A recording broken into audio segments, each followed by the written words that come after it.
Basically, I'm going to talk about freedom, and it's something that I always valued without actually realising it or analysing it. Unconventionally sometimes, because education is obviously incredibly important. When I was little and in primary school, very young, I used to look out the window and feel trapped. When I was little, I used to run across the fields with my dog and run with the animals, and to me, it was almost like a trap. I used to think, well, how can a child have all this energy and want to run and jump and do something and have to sit at a desk for 8 hours a day? I know that's unconventional, but that was how I felt. Nevertheless, I did quite well in my exams. I don't know how. Even towards animals, whenever I saw trapped animals, I would be desperate to rescue them. I hated to see anything trapped, always. And because freedom is just so important, and we don't value it enough until we lose it. When Gary was little, he was very different, but because our background was music, and we knew a lot of people who were musicians and artists, he was eccentric, but more than they were. But I mean, we have friends who talk about the past life as though it happened last week. So Gary was just a little bit more eccentric than they were. When he was 16, he actually had a complete meltdown. His mental faculties went. He was really in a bad way. He could hardly talk or communicate at all. We thought then he had a brain tumour, and we took him to a psychiatrist. Sorry, not a psychiatrist. We took him to a surgeon, a doctor, to find out if he did have a brain tumour, and he didn't. So we couldn't understand what's happening. He would collapse in the tube station. He was having complete breakdowns all the time. And what it was the first time that Gary had ever left his local domain. He had never been away from his home, and he had a job in London. And it was so traumatic for him to actually travel into London that's when it kicked in, because up until then he had felt safe in his own environment. We didn't know anything about Asperger's syndrome then, because the World Health Organization didn't know about it until the mid-1990s, by which time Gary was 30 years old. As time went on, Gary he got a computer when he was about 9 years old. He was very good on it, which we were pleased, because it gave him a little bit of self-esteem. He never wanted to go out. He always wanted to stay at home. He'd say, "Don't make me go out to play, Mum. Just let me stay in." He loved to be in his room. He loved to do his music. And he played Moonlight Sonata one day, totally out of the blue. He's not a savant. He just is talented, but hides it. He does things for himself as opposed to wanting other people to know about it. So Gary, we thought he was doing quite well. And there's a girl that he was with since his childhood, since school, who knew Gary and was very, very understanding with him. That was Tamsin. And Tamsin was an incredible support to Gary. And then we actually said, my husband and I, "Isn't it amazing? Gary's reached this age," which was 35. He's never got into trouble with the police. He's never got into heavy drugs. And he's like a really nice guy. No sooner had we said this than suddenly Gary phoned. He says, "Mum, I've got something to tell you." And he told us that he had been arrested. We said, "Well, why would you be arrested?" He says, "For hacking into the Pentagon and NASA." And we thought, well, how on earth could he hack into the Pentagon and NASA? But the worst thing that he did, and which was really his downfall, is he left a note saying, "Your security is crap." And that was like the worst thing possible, because they didn't like to be embarrassed. But we thought, well, it'll be okay. The police, the high-tech crime unit, were really nice. They said, "We need people like you. We'd like someone like you to work for us. You'll probably get 6 months community service." So Gary says, "Don't worry, it's fine. I'll get 6 months community service." But I knew instinctively it wasn't going to be that easy. This was America, it was the Pentagon and NASA, and I just knew we were in trouble, but I hoped it would go away. Now, we carried on. The police said, "You're on bail until such time as we want to talk to you again." Then they removed the bail, and then suddenly they said, "America is thinking of extraditing you."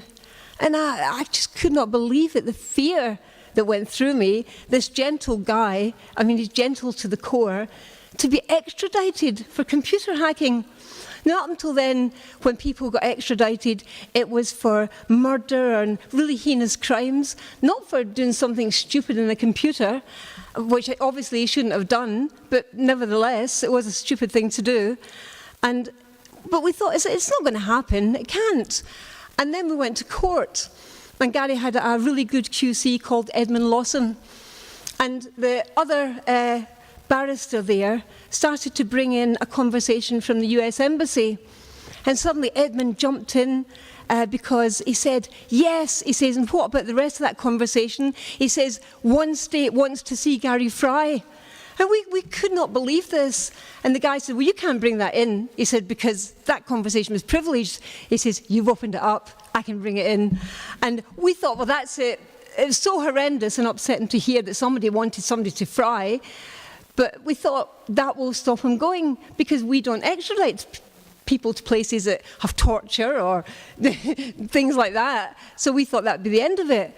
So the judge, he sympathised, and he thought it was an anathema, and it's really wrong. But then he said, extradite him.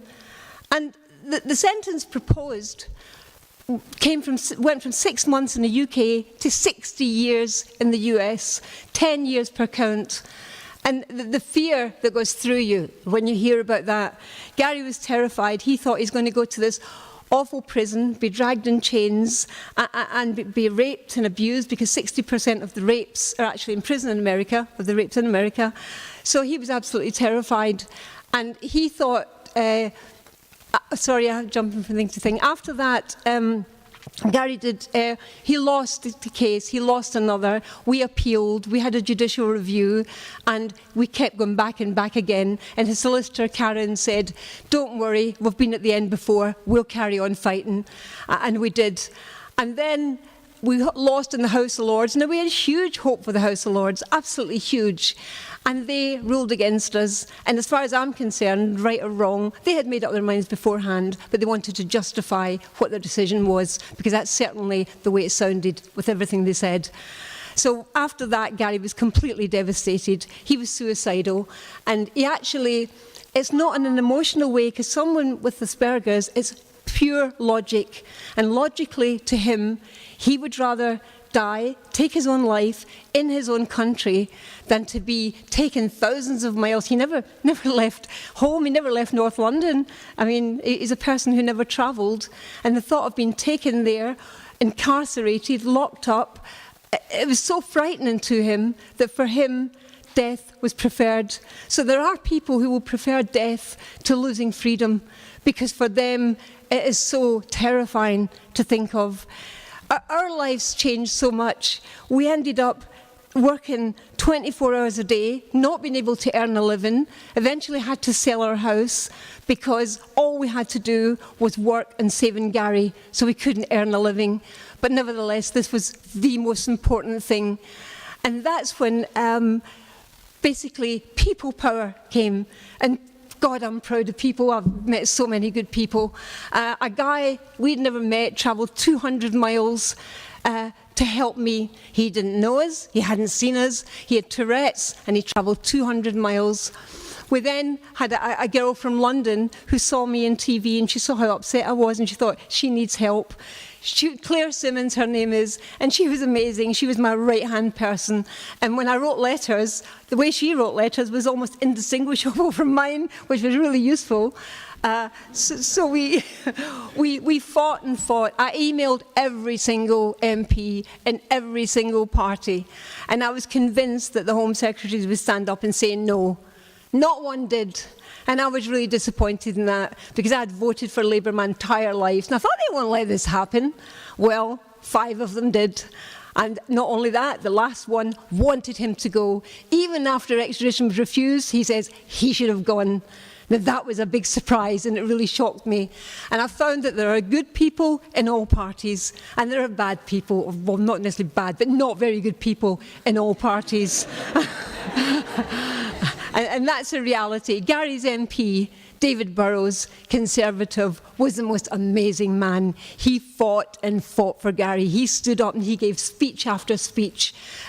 He never stopped. He threatened to resign. He just would not stop, and he was wonderful. Dominic Grieve gave a great speech in the Conservative Party conference, standing up for Gary and saying, why should he have to go?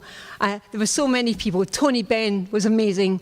I just love Tony Benn. He stood up for Gary, as did Michael Meacher, Nick Clegg, Lord Carlisle, all parties. But people came, and there was people on Twitter. I'd never been in social media. I wasn't interested. But my husband said, no, you've got to go on here because it will help. So I went on to Twitter. And there was people who contacted me who just became like this force. And we'd have demos and they'd all be there. And it was like this force of good. Then the newspapers come on, and it was the Daily Mail, it was the Guardian, it was the Independent, it was a whole cross-section. We met Duncan Campbell, who writes for the Guardian. He was amazing, and he helped us so much. And one day he said to me, my wife would help, you know, she'd be happy to. My wife, Julie. I said, oh, Mrs. Christie. He says, no, he says, Julie Christie, who's like a really famous actress who's won Oscar after Oscar. And I just thought, I can't believe that fate has really helped us so much. And then Gary, after losing the Lord, he was so devastated. And London Tonight wanted him to do an interview.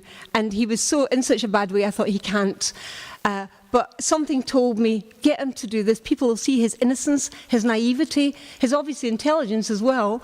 And they will feel, well, he can't go. Because I thought, even amongst the prosecutors, there has to be good people. There always does. Well, we did get an unexpected result, and it wasn't the one we expected. It was Gary was on there, and so many people, professionals and ordinary people, wrote in and says, he's got Asperger's syndrome.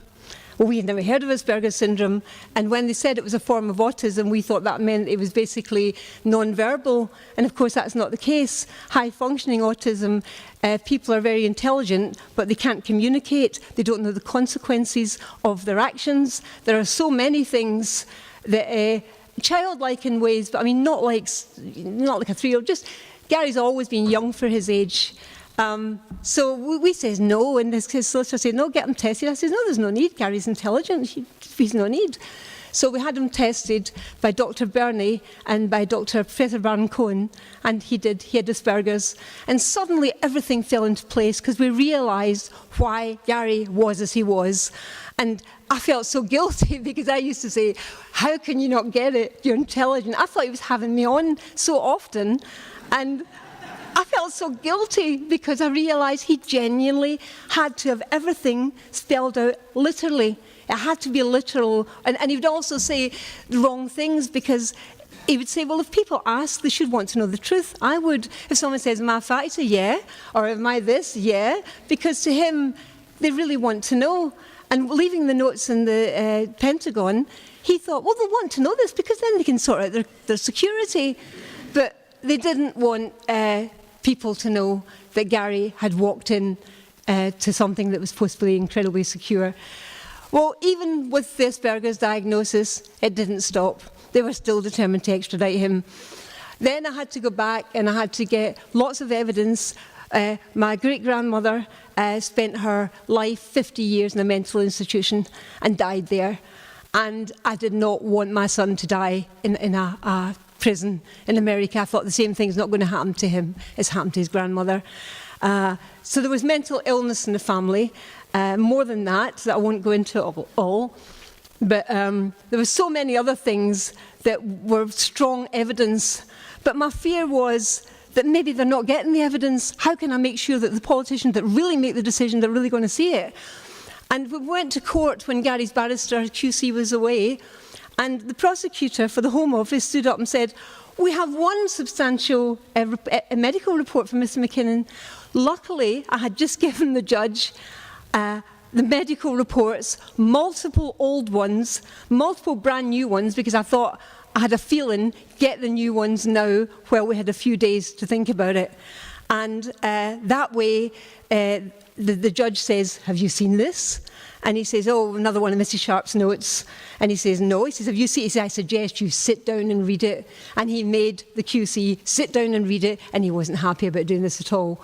After that, I still felt we were fighting, and I emailed again every avenue I could. And as I say, I had so many good people. I'm sure a lot of politicians were doing things behind the scenes. In fact, Gordon Brown also, he went to Hillary Clinton. He went to the American ambassador first of all, and he went to Hillary Clinton to fight for Gary. And Gary's MP, David Burrows, he went to the American ambassador and says, "Why are you still pursuing Mr. McKinnon after 10 years?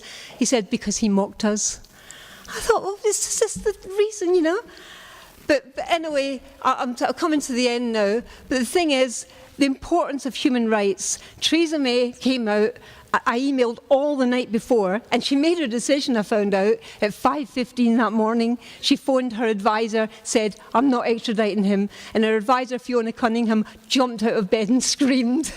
And so the fact that she did it then, I feel that I was meant to keep sending evidence, because my fear was, if she'd been shown a little bit of it, a little snatch of it, saying this is it, and I wanted to know she had the whole caboodle, which she did. But she ruled, and it was under Section 3 of the Human Rights Act, and without the Human Rights Act, she couldn't have done it. So we have to really fight to keep the Human Rights Act. It is so important.